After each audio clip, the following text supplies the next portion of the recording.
Hello students, स्वागत है आपका एक और नई वीडियो में जिसका नाम है लोकतांत्रिक व्यवस्था को संकट, threat to the democratic system.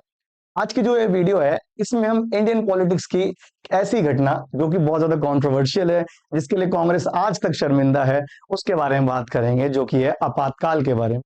देखिए, जब आप इस आपातकाल के बारे में सुनते हैं, जानते हैं ना, तो ये चीज याद रखिएगा। कुछ आज जैसी ही परिस्थितियां थी उस जमाने में, लेकिन फिर भी उसको अगर आप सुन लेंगे, समझ लेंगे, तो उसके बाद आपको आज की सरकार बहुत अच्छी लगने लगेगी कि अरे कितनी देव मानुष सरकार है, जिसने आज तक ऐसी घटनाएं जो इंदिरा गांधी ने करके छोड़ दी, वो आज तक इस सरकार ने नहीं करी। इसीलिए यहाँ पर अगर हम बात करें सबसे पहले इस पूरे टाइम पीरियड की, तो यहाँ पर एक 1970 की टाइमलाइन चलती है। देखिए, कभी भी कोई घटना घटती है उसके लिए कुछ इमीडिएट रीजंस होते हैं और कुछ थोड़े से पहले के रीजंस होते हैं। पहले वाले की बात करें तो 71 में जब फिफ्थ इलेक्शन हुआ, इंदिरा गांधी जीती, उसके बाद देश के हालात नेचुरली बहुत खराब होने लगे। महंगाई हो रही थी, मानसून फेल था, अनएम्प्लॉयमेंट बढ़ता जा रहा था, स्टूडेंट प्रोटेस्ट कर रहे थे, समाज की सारी कैटेगरीज प्रोटेस्ट कर रही थी। लेकिन इंदिरा गांधी ने जब देखा कि विपक्ष भी इनके साथ शामिल हो गया है, तो इन दी एंड जाकर आपातकाल लगाना पड़ गया। और इंदिरा गांधी इतना ज्यादा अपनी पावर्स को मिसयूज करने लगी थी कि जो चीजें लीगली होनी चाहिए थी वो चीजें इलीगली करना शुरू कर दिया था। इसमें से एक बहुत छोटा सा एग्जांपल है कि 1973 में जब सुप्रीम कोर्ट के लिए सीजीआई नियुक्त करना था, तो परंपरा के अनुसार नहीं, लॉज के अनुसार नहीं, इंदिरा गांधी ने अपनी मर्जी से एक रेफर करके आगे उसको सीजीआई बनवाया था।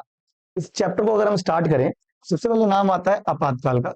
आपातकाल की जब बात करते हो, आपातकाल को हम राष्ट्रपति शासन या फिर इसको प्रेसिडेंट्स रूल के नाम से भी जानते हैं। क्यों? क्योंकि इस समय जितनी भी सामान्य कानून और शासन व्यवस्था होती है, जितना भी नॉर्मल लॉ एंड ऑर्डर होता है, वो पूरी तरह से रद्द हो जाता है। और इस समय पूरे देश के लिए हेड जो रहता है वो राष्ट्रपति रहता है, और स्टेट्स के लिए जो रहता है वो राज्यपाल यानी कि गवर्नर रहता है। और भारतीय संविधान में आपातकाल लगाने के लिए 3 आर्टिकल बताए गए हैं। जैसे एक रहता है आर्टिकल 352, जो इंटरनल डिस्टर्बेंस या फिर आंतरिक गड़बड़ी के आधार पर लगाया जाता है, जो इंदिरा गांधी ने इस्तेमाल किया। उसके बाद आर्टिकल 356, जो बाहरी खतरे के सिनेरियो में लगाया जाता है, एक्सटर्नल थ्रेट के लिए, कि कोई देश आप पे हमला करने वाला है, उस समय युद्ध चल रहा है, लगा दिया। और आर्टिकल 360, वित्तीय आपातकाल, फाइनेंशियल क्राइसिस, जब आपकी इकोनॉमी बिल्कुल जिस दिन बर्बाद हो जाएगी उस दिन ये वाला आपातकाल लगाया जाएगा। देखिए, ऐसा नहीं है कि इंदिरा गांधी पहली थी जिसने आपातकाल लगाया, इंदिरा गांधी से पहले भी आपातकाल लगे थे, लेकिन उनका इम्पैक्ट इंडिया की सोसाइटी पर, इंडिया की पॉलिटिक्स पर इतना ज्यादा नहीं पड़ा जितना कि इंदिरा गांधी वाले आपातकाल का पड़ा। इसमें अगर हम बात करें आगे, सबसे पहली चीज, आपातकाल लगने के कारण क्या थे। आपातकाल के कारणों की बात करते हैं, सबसे पहले इकोनॉमिकल रीजन, आर्थिक कारण की बात करेंगे, जिसका एक है कि अंतरराष्ट्रीय बाजार में जो कच्चे तेल की कीमतें लगातार बढ़ रही थी, सर, जिसकी वजह से नॉर्मल सी बात है, सभी पूरी दुनिया में ही इंक्लूडिंग भारत, आपको मुद्रास्फीति या इन्फ्लेशन देखने को मिलता है, यानी कि महंगाई बढ़ गई। यानी कि जो नॉर्मल चीज 1 रुपए में मिलनी चाहिए थी, अब वो 2 रुपए 3 रुपए में देखने को मिल रही थी। उसके साथ साथ भारत में बेरोजगारी लगातार बढ़ती जा रही थी, अनएम्प्लॉयमेंट बढ़ता जा रहा था, और मॉनसून फेलियर था, जिसकी वजह से हमारे यहाँ पर फूड प्रोडक्शन ना के बराबर हो चुका था और हमें सारी चीजें क्या करनी पड़ रही थी, इम्पोर्ट। और अगर आप इन चीजों को देखोगे, तो कहीं आपको आज का साल तो याद नहीं आ रहा कि आज भी तो ये सब चल रहा है, तो कहीं आपातकाल लग सकता है। वो तो खैर आगे क्या होगा भगवान जाने, लेकिन ये हम बात कर रहे हैं 1970 के दशक की, आपातकाल लगने के लिए जो जो चीजें रिस्पॉन्सिबल। उसके बाद सेकंड चीज जो रहती है वो रहती है न्यायपालिका से संघर्ष। ठीक है, कॉन्फ्लिक्ट विद जुडिशरी। ठीक है, कॉन्फ्लिक्ट की अगर हम बात करें वो भी जुडिशरी के साथ, तो किसका है? आप चाहे इसको कार्यपालिका का नाम दे सकते हैं कि कार्यपालिका उस समय स्ट्रगल कर रही है उसके साथ। दूसरी तरफ इसी को आप सरकार भी कह सकते हैं कि सरकार का संघर्ष था इसके साथ, न्यायपालिका के साथ। देखिए, ऐसा कैसे? सबसे पहली चीज कि सरकार ने राइट टू प्रॉपर्टी के नाम पर मौलिक अधिकार काटने का प्रयास किया था, लेकिन 1973 में केशवनंद भारती के केस का जो मुकदमा आया, उसमें सिंपल सा कह दिया कि सरकार कर तो सकती है, संसद संविधान में संशोधन तो कर सकती है, लेकिन जो उसका बेसिक स्ट्रक्चर है, जो उसका मूल ढांचा है, बिना उसमें छेड़छाड़ करे, बिना उसमें टेम्परिंग करे। उसके साथ साथ सर्वोच्च न्यायाधीश की नियुक्ति, जो कि सीजीआई सीजीआई बनाया जा रहा था, तो परंपरा को तोड़कर ए एन रे को सीजीआई बनाया गया था, जो कि इसके लिए बहुत सारे जो उस समय के सुप्रीम कोर्ट के एक्स्ट्रा जजेस थे, उन्होंने इस्तीफा भी दिया था। उसके साथ साथ इंदिरा गांधी 1971 में जो इलेक्शन जीत के आई थी, उसके ऊपर एक केस करा था एक व्यक्ति ने, उसका नाम है राज नारायण। रायबरेली से इंदिरा गांधी जीती थी, राज नारायण हारा था। उसने केस कर दिया जी ये इलीगल तरीके से जीती है। देखिए, ये कुछ आज ही की तरह लग रहा है, सुना सुना आज भी ऐसा होता रहता है, लेकिन आज इतना इम्पैक्ट नहीं पड़ता। लेकिन उस समय देर लगी न्यायपालिका को, लेकिन देर आए दुरुस्त आए। न्यायपालिका ने ऑर्डर दिया 12 जून 1975 को, इलाहाबाद हाई कोर्ट ने ऑर्डर दिया था कि हाँ सही बात है, इंदिरा गांधी गलत तरीके से जीती है, इसे पीएम का पद छोड़ना पड़ेगा और अगले 6 साल इलेक्शन नहीं लड़ सकती। और उसी को इंदिरा गांधी ने चैलेंज करा, सीजीआई तक लेके गई, चीफ जस्टिस तक, जिसके बाद सारी चीजें ठीक हुई उसके लिए। उसके बाद नेक्स्ट अगर हम बात करते हैं छात्र आंदोलन, देखिए स्टूडेंट मूवमेंट की जब बात कर रहे हैं, छात्र आंदोलन की जब हम बात कर रहे हैं, तो दो एरियाज हमारे लिए जरूरी हैं। एक रहता है गुजरात का और दूसरा रहता है हमारा बिहार का। दोनों जगहों पर छात्र आंदोलन हुए। गुजरात वाले हुए 1974 में, और इस समय गुजरात का जो सिटिंग सीएम था वो था चिम्मन भाई पटेल। चिम्मन भाई पटेल।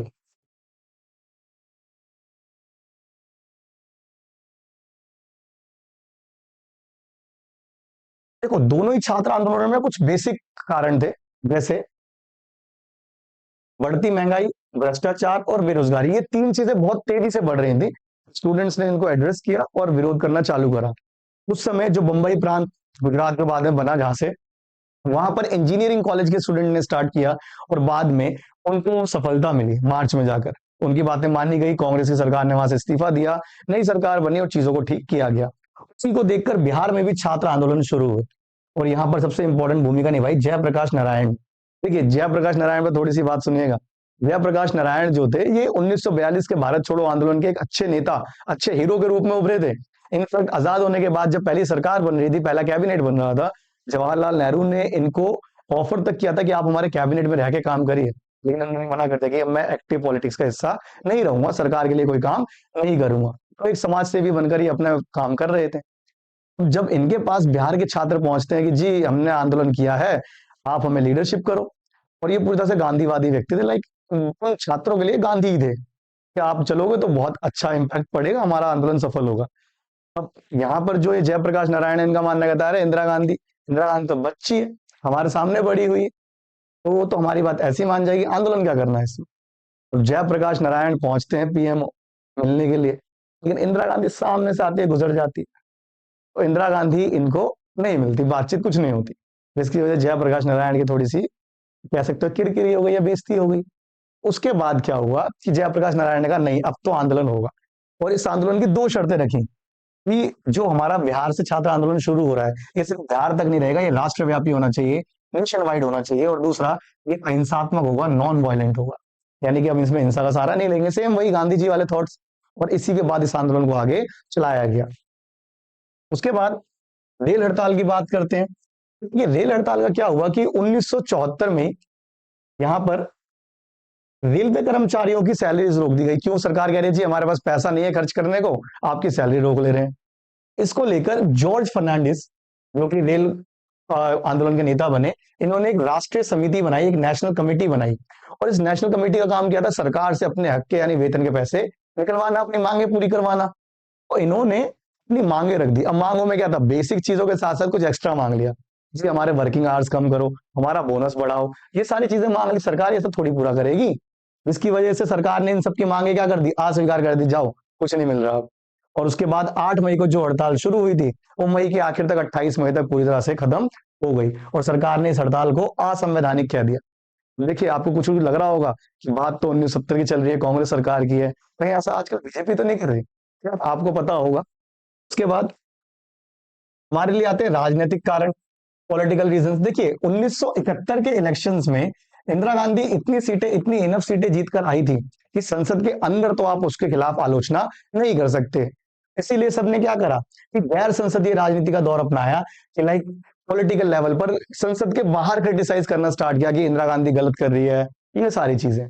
और लास्ट रहता है सामाजिक असंतोष, कि समाज में जैसे भ्रष्टाचार, महंगाई, ये सब बढ़ता जा रहा था, तो लोग खुश नहीं थे सरकार से, और सरकार, ये लोग क्या मानते थे कि सरकार कुछ भी नहीं कर रही, इसलिए सरकार से लोग खुश नहीं थे, इंदिरा गांधी को जल्द से जल्द हटाना चाहते थे। अब देखिए होता क्या है, मेन घटना अगर घोषणा की बात करें, डिक्लेरेशन कैसे हुआ आपातकाल का, तो कुछ सडन इंसिडेंट्स थे, कुछ अचानक होने वाली घटना थी। जैसे 12 जून 1975 को इलाहाबाद हाई कोर्ट ने एक डिसीजन दिया, इलाहाबाद हाई कोर्ट, इसने एक डिसीजन दिया कि इंदिरा गांधी गलत तरीके से जीती है, जो कि राजनारायण द्वारा किया हुआ केस था। जब आप इस राजनारायण की बात करते हैं तो ये चीज याद रखिएगा, इस व्यक्ति ने केस किया था, और इस केस को जीता भी इसने। लेकिन इंदिरा गांधी, उसने सुप्रीम कोर्ट में अपील करी, और सुप्रीम कोर्ट से 24 जून को एक डिसीजन आया कि भाई साहब जो हाई कोर्ट का ऑर्डर है, इस पे स्थगन आदेश लग रहा है, इसके ऊपर स्टे ऑर्डर लग रहा है। स्टे ऑर्डर का मतलब कि सुप्रीम कोर्ट फिर से जांच करना चाह रहा है इसको, इस कार्रवाई की। और जब सुप्रीम कोर्ट डिसीजन नहीं देगा, तब तक पुराने वाले डिसीजन कोई लागू नहीं होंगे। अब जयप्रकाश नारायण को लगा कि भाई ये तो कुछ घोटाला है, कुछ दिक्कत है, तो उसने जैसे ही डिसीजन आया 24 तारीख को, इसने कह दिया कि कल हम दिल्ली चलेंगे, संसद का घेराव करेंगे, रामलीला मैदान में आंदोलन करेंगे और सरकार से उसका इस्तीफा मांगेंगे।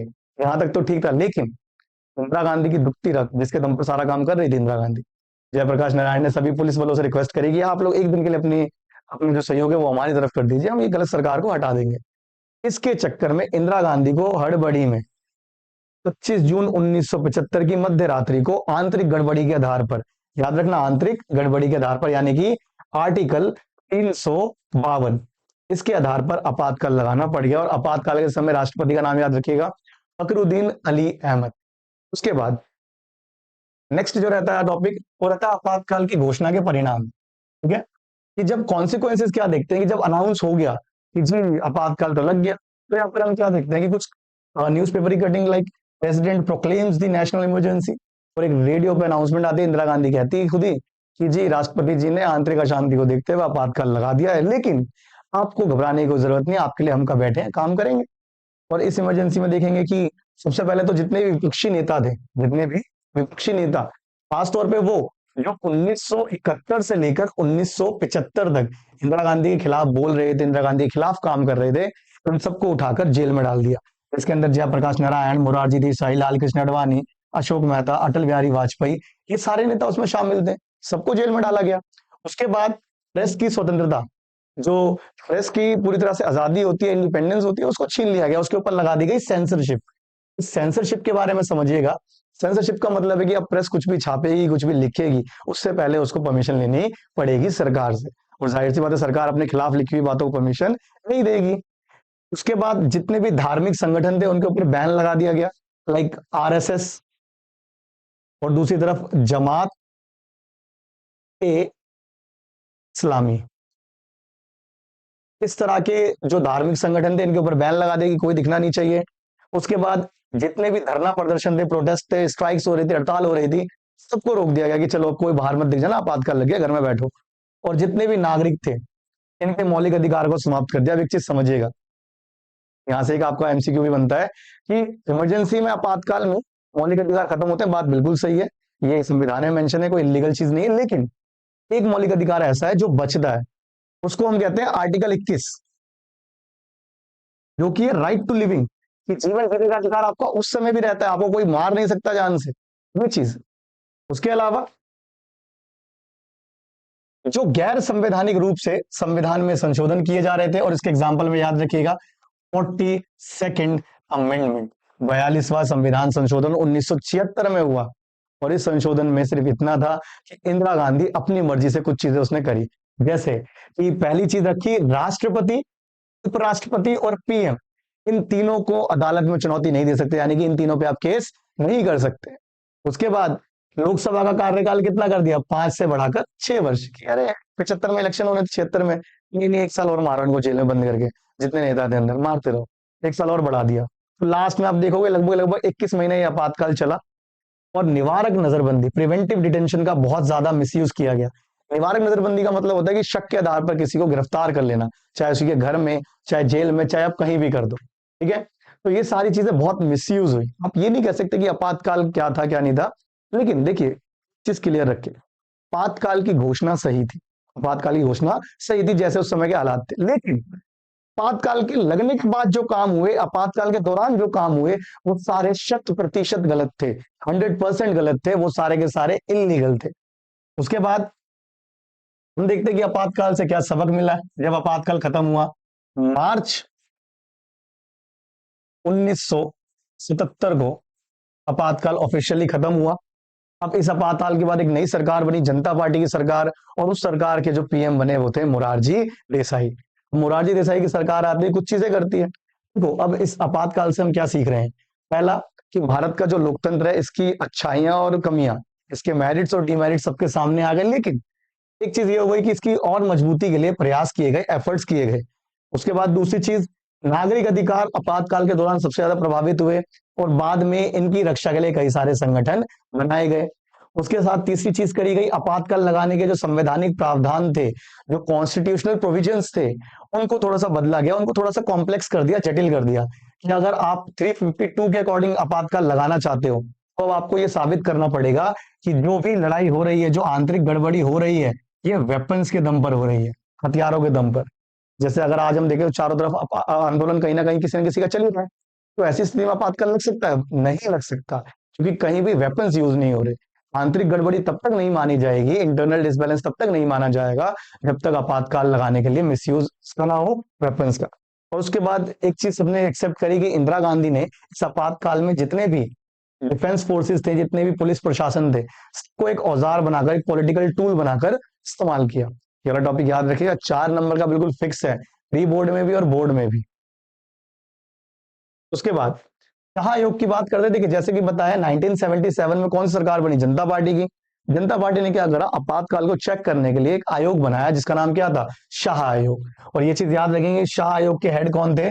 जस्टिस जेसी शाह। ये रिटायर्ड सीजीआई थे, चीफ जस्टिस ऑफ इंडिया थे।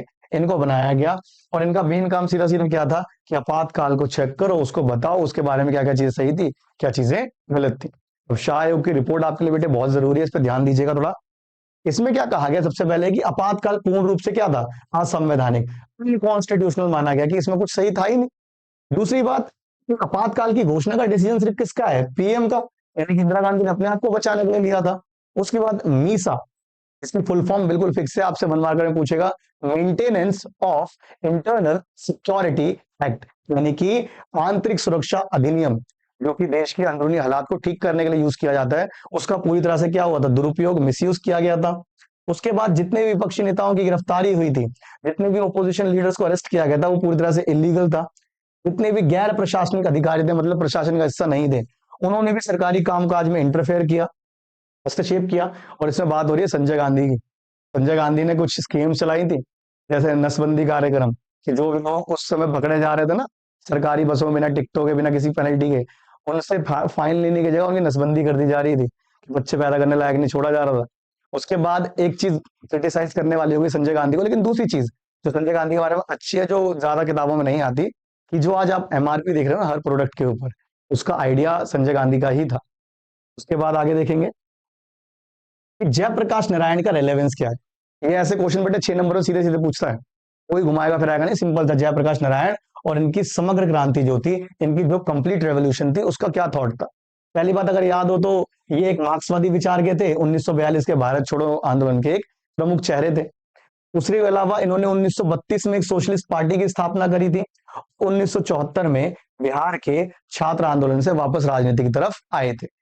और ये चीज याद रखना, इन्होंने इस आंदोलन में ये बताया कि जी संपूर्ण क्रांति करनी होगी। क्या करनी होगी? संपूर्ण क्रांति, मतलब कि पॉलिटिक्स, सोसाइटी, इकोनॉमी, सब कुछ हमें सुधारना पड़ेगा, सब कुछ बिगड़ चुका है। और उसके साथ साथ इन्होंने कहा जिस दिन ये सच्ची क्रांति यानी कि समग्र क्रांति पूरी हो जाएगी, ये एग्रीगेट रेवोल्यूशन पूरा हो जाएगा, उस दिन देश में आएगा एक सच्चा लोकतंत्र, यानी वो लोकतंत्र जिसके लिए हमने आजादी की लड़ाइयां लड़ी थी। और उसके बाद 1975 के आपातकाल के सबसे बड़े विरोधी के रूप में ये सामने आए थे, इंदिरा गांधी के सबसे बड़े विरोधी माने गए। उसके बाद नेक्स्ट रहते हैं पंडित दीनदयाल उपाध्याय और इनकी विचारधारा थी एकात्म मानववाद। ये चीज याद रखिएगा, इंटीग्रल ह्यूमनिज्म, एकात्म मानववाद की विचारधारा को किसने पेश किया था? पंडित दीनदयाल उपाध्याय ने। ये जनसंघ पार्टी के संस्थापक थे। जनसंघ पार्टी इसी का एक डेवलप वर्जन आज हमारे सामने बीजेपी के रूप में है। उसके बाद ये दक्षिणपंथी विचारधारा वाले थे, ये राइट विंग आइडियोलॉजी के थे, यानी कि कहीं ना कहीं ये कैपिटलिस्ट थे, ठीक है। उसके बाद इनका मानना क्या था कि भारत की जो सनातन विचारधारा है, ये पूरी दुनिया की सबसे अच्छी विचारधारा है, इसीलिए इन्होंने एकात्म मानववाद का नाम दिया कि सारे इंसान कैसे होने चाहिए? एक जैसे। और इन्होंने इसको डिफाइन भी किया कि एकात्म मानववाद का मतलब क्या है? इसका मतलब है एक राष्ट्र एक संस्कृति, यानी कि अगर एक देश है तो एक ही कल्चर होना चाहिए। लाइक अगर यहाँ पे हिंदुस्तान है तो हिंदुओं का कल्चर ही होना चाहिए। और उसके साथ साथ इनका मानना क्या था कि हमें 1970 के दशक में एक मजबूत भारत को निर्माण करना चाहिए, निर्मित करना चाहिए, और उसके लिए जो भी ठोस कदम उठाने पड़े उठाओ, लेकिन एक अच्छा स्ट्रॉन्ग इंडिया बनाकर दिखाओ। उसके बाद लास्ट में अगर हम बात करें तो बात रहती है आपातकाल के बाद की राजनीति की, कि आपातकाल के बाद हम देखते हैं क्या क्या हुआ। सबसे पहले तो 1977 में इलेक्शंस हुए, सारे नेता बाहर आए और यहाँ पर जनता पार्टी की सरकार बन गई। और जनता पार्टी की सरकार, याद रखिएगा, यहाँ पर मोरारजी देसाई को पीएम बनाया गया। मोरारजी देसाई ओरिजिनली इन्होंने अपनी राजनीति कांग्रेस से करी थी, लेकिन पहली बार पीएम बने थे जनता पार्टी की तरफ से। और ये इकलौती ऐसी सरकार थी जहां पर हम क्या देखते हैं, दो दो उप प्रधानमंत्री बनाए गए। एक थे चौधरी चरण सिंह और दूसरे थे जगजीवन राम। ठीक है, जाहिर सी बात है, इतना सब कुछ होने के बाद इंदिरा गांधी जीती तो नहीं थी। इंदिरा गांधी खुद अपनी सीट भी रायबरेली वाली हार गई। उसके बाद हुआ क्या कि आप ये कह सकते हो, आप इंदिरा गांधी को राजनीति से दूर नहीं रख सकते थे। देखिए, अच्छी खासी सरकार चल रही है, कांग्रेस फॉर डेमोक्रेसी, इसको भी अच्छी सीटें मिली थी, इसने मोरारजी देसाई को सपोर्ट दिया और जगजीवन राम उप प्रधानमंत्री बन गए। तो देखिए, अच्छी खासी सरकार चल रही है, मोरारजी देसाई पीएम है, इन्होंने शाह कमीशन बना दिया, एक अभी आगे जाकर आप पढ़ेंगे कि ओबीसी के आरक्षण की बात कर ली। अब इंदिरा गांधी का क्या मानना था कि यार नहीं, ये सरकार ठीक नहीं है। उसका इन्फ्लुएंस देखिएगा कि इंदिरा गांधी चौधरी चरण सिंह को कहती है कि जी, मोरारजी देसाई पीएम बनने लायक तो है ही नहीं, हमने खुद नहीं बनाया अपनी पार्टी में से पीएम, आपने किसी पीएम बना दिया। तो जो इंदिरा गांधी है वो चौधरी चरण सिंह को चढ़ा रही है कि अरे यार, आप हो पीएम बनने लायक, आपकी पर्सनालिटी है, आपका दिमाग है, आपका अनुभव है, अब बनो पीएम। चौधरी चरण Singh like man will be man की, हाँ चलो बन जाएंगे पीएम, क्या दिक्कत है। उन्होंने सरकार गिरवा दी। सरकार जैसे गिरी, उसके बाद 4 महीने चौधरी चरण सिंह पीएम रहे, बाद में इनकी सरकार सेम जगजीवन राम को सपोर्ट हटवा के गिरवा दी गई। इसीलिए 1977 के बाद सरकार ज्यादा टिकी नहीं। अगले इलेक्शन 1980 में हुए और उसके बाद इंदिरा गांधी की वापस राजनीति में वापसी हो गई। और यही चीज थी भारतीय लोकतांत्रिक व्यवस्था को संकट की। अच्छा खासा लोकतंत्र था, लेकिन कुछ गलतियां ऐसी हुई, कुछ नेताओं के अपनी इंडिविजुअल मोटिव थे, जिसकी वजह से भारतीय राजनीति ऑलमोस्ट पूरा देश खत्म होने की कगार पर आ गया था। अभी के लिए इतना ही, मिलते हैं अगले वीडियो में। धन्यवाद।